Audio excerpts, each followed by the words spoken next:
Alright, now that we got the loader off, just move the loader valve around to try to release the pressure.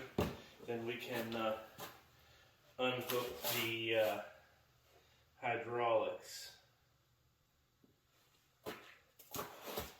Just 4 hoses.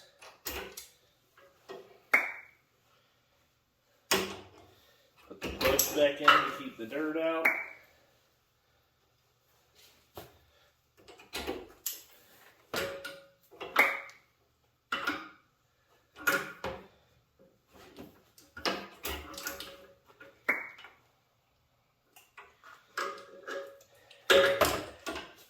Now the loader's detached, I'll back out of the way, and we'll move the loader out of the way and hook the snowblower up. Alright, we're going to hook the front mount snowblower. It's a 50-inch mid PTO driven front mount snowblower on the new Holland Workmaster 25S. Pretty simple to hook on. Just have to hook the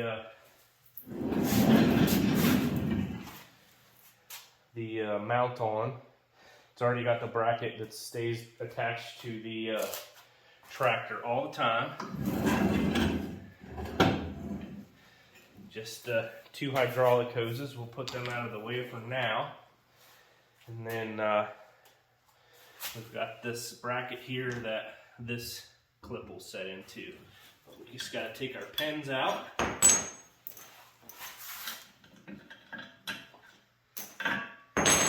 And then we'll pick this up and set it on.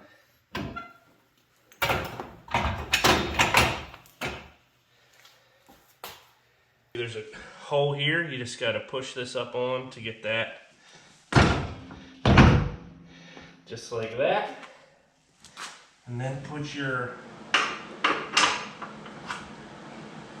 pins back in.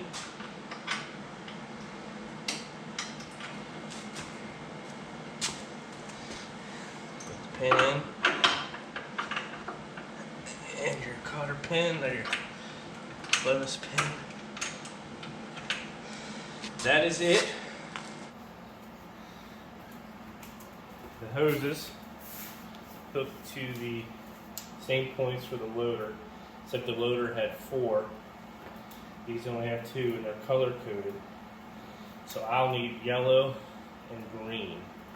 So I'm going to go ahead and cap off the red and the blue.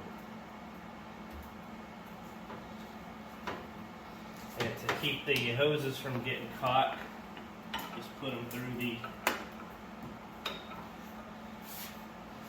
holes there. I'll go ahead and hook the yellow on because it's in the back, so it's the hardest to get to. Yellow on.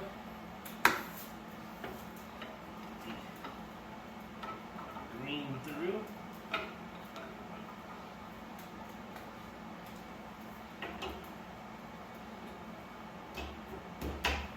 And the green's on. I always hook the plugs back together to keep dirt out.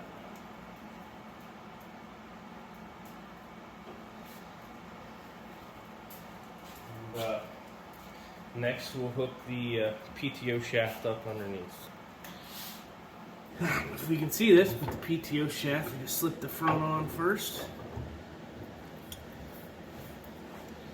And then the back here.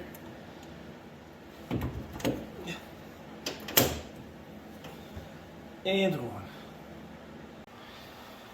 Alright, now that we got the PTO drive shaft hooked up, I'll go ahead and hook the blower up to the lifting mechanism here. These pins just fit up in here, and we have a pin that goes in these holes. So I'll just slide this back here.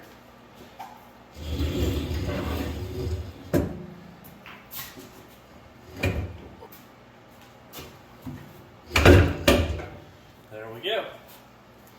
Now I'll have to start the tractor up, and it'll lift up on that, and then these will line up and I can slip these pins in.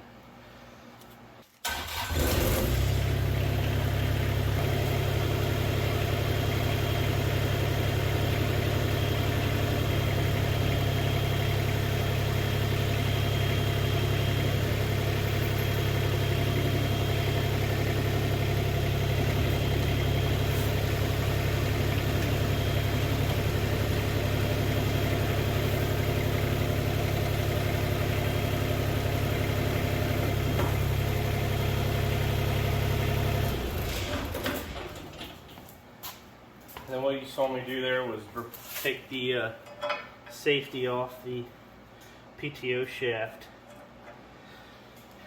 And then I have to hook it up. But these pins will slide in here now.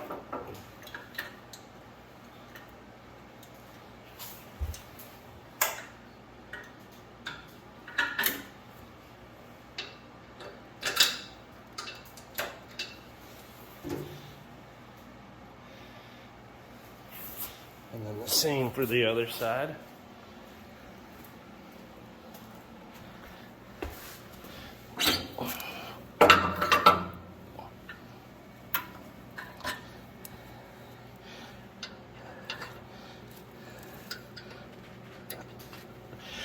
And we just have to hook up the PTO shaft on the front here.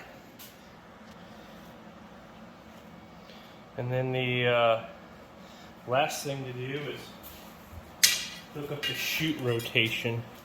When I had ordered this snowblower, I didn't even think about getting the hydraulic chute rotation. I guess I just kind of assumed that that's what it would have. But certainly not a big deal. I'm sure it would have been an upcharge, and I would have probably just regretted having spent the extra money on it. It's clearly not needed. But that's it. It's hooked up and ready to go. We'll try it out here. We don't really have a lot of snow. So you can do this in under 25 minutes probably. It takes a few extra minutes for me to get down and grease stuff, but I greased a couple things on the tractor. But it's all hooked up. And when you're using the snowblower, I would definitely have weight. I use the backhoe just because it's convenient for me. I have room to leave it on, and then I'm not having to store it somewhere. I have stored it in the winter before, but it was just kind of in the way. So now I just usually leave the backhoe on as my ballast because it's just convenient.